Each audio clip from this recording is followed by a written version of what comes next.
The Southwest Division, which is going to be, this is hilarious. Here's the thing. You and I agree, and then we disagree. We agree that the Grizzlies should not be the favorite. We Yep. agree that we like the dogs in this division.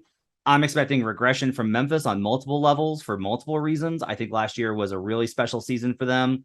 I don't like teams the year after those special seasons. They very rarely build on those. They tend to regress a little bit. They got a little bit worse in the roster, right? They lose Anthony Melton. They lose Kyle Anderson. Jaren Jackson's injury situation, all this. Them being plus 115 at FanDuel is ridiculous. This should be a lot closer. The Mavs are plus 130 at PointsBet. I got them on a longer number earlier in the summer, but still, Mavs are plus 130. Pels are plus 410. The Spurs are 50 to 1. The Rockets are 50 to 1 as 500. 500 for both of those. I'm sorry, 500 to 1 on both of them. Do not bet either of those teams. Okay. The Mavericks, I like this spot a lot for them because I'm getting the market is overvaluing the Jalen Brunson loss, undervaluing the Christian Wood addition, expecting a little bit of regression last year when they honestly wasn't that good last year. They should actually be maybe really actually good this year. A monster season from Luka. Don't have the KP in and out stuff weighing over them. They lost Tim Hardaway Jr. all season last year, all these type of things. So I really like the Mavs at plus 130. And then you just jump all the way over me and are like, no, I don't want any of your plus 130 nonsense. I'm taking my plus 400 on the New Orleans Pelicans. Yeah. So I mean, I don't blame you, but I gotta hear the argument.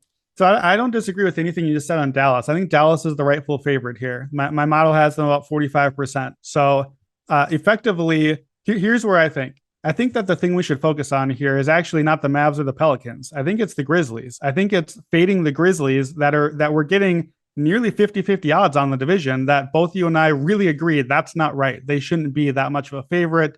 Jaren Jackson is going to start the year likely not playing, and he tends to be a guy that takes a long time to come back and heal and get into normal flow of things. Their depth has been compromised with some of the offseason moves that they did. I think it's where the team had to go long term, but in the short term, their depth and their defense is a big deal. Jaren Jackson missing on both ends of the court is a big deal. His spacing on offense to allow those lanes for Ja to get in there is really important. And like Brandon Clark, I love my guy Brandon Clark, but he's not going to provide that same sort of spacing. So to me, here's where I look at this. The Pelicans, look, if they're healthy, Zion, Brandon Ingram, CJ McCollum, we got Herb Jones, we got Jose Alvarado and defenders. Like there's a lot of talent there. The Pelicans are probably one of the like highest variance teams to me. It could go really well if everyone stays healthy, but there's a lot of reasons that might not happen or it might not mesh together. It's a high variance team. I don't want to bet. I don't want anything really to do with their over under. I want to bet on the high and low end outcomes for them. That's where a division bet comes in. So here's where we're at. Grizzlies are 115, Mavs 130, Pels 410. Basically, my numbers say those are about the right numbers. You just put the wrong teams on the wrong spot. I think the Mavs should be about at the 115. That'd be about right. So I actually think the Mavs number, slight value, pretty close. But I would put the Pels as a second team. I think the Pelicans, not 130. That's a little short there. But I would put them as a slight underdog to the Mavs. And I put the Grizzlies at the long number. I have the Grizzlies at about 15%. They're really a team that, like, Grizzlies would be basically the worst bet on the whole board to me. That's just, that number is way off from where I have it. So to me, it's just saying, well, I think the Mavs are about the right play, but I have the Pelicans somewhere a little short of 40%. They're a little short of 20% here. So what do you think, though? I talked about this before on how to play. We're ruling out the Spurs and Rockets. Duh. You and I are ruling out the Grizzlies. What if we do both? Is this a spot to say, you know what? Let's bet against the Grizzlies and take Mavs and Pelicans. You play them together. You're basically getting Mavs or Pelicans to win the Southwest at something around minus 200. What do you think of that? What if we go a step further and we do my straight forecast bets, buddy? Come on, you like the longer numbers. I know you don't like the complex outcomes, but at DraftKings, Mavericks 1, Pelicans 2 is plus 500. Pelicans 1, Mavericks 2 is 850.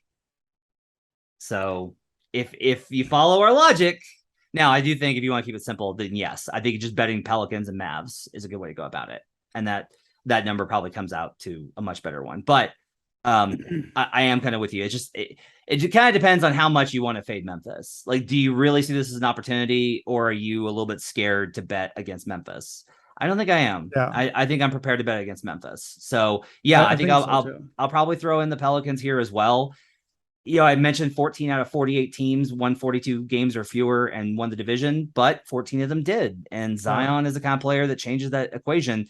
I worry about the defense. I'm doing their deep dive right now. There's some stuff in the analytics I'm a little concerned about with the starters in particular. Like the CJ McCollum fit was not seamless.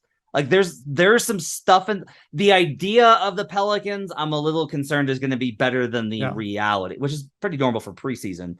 Is going to be better than the reality. The question is just like, how much better can it be? I would just say to your betting the 1-2 outcomes, I would caution that on this specific outcome, because for me, again, I don't want the median Pelicans outcome. I don't really know what the median Pelicans outcome is. I'm willing to bet on if it all works out and Zion's healthy and it's all there. I'm willing to take the high end outcome. But to me, I want to fade the high end Grizzlies outcome. I don't see 56 wins or anything close to it again, but I'm not fading the Grizzlies entirely. They could still be solid. They could still come back late.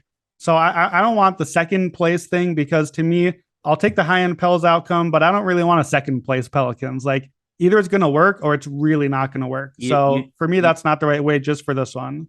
You don't even like my long shot bets. It makes me so sad. You don't like my favorites. You don't like my long shots. All right. We're giving the listeners good options. It's true.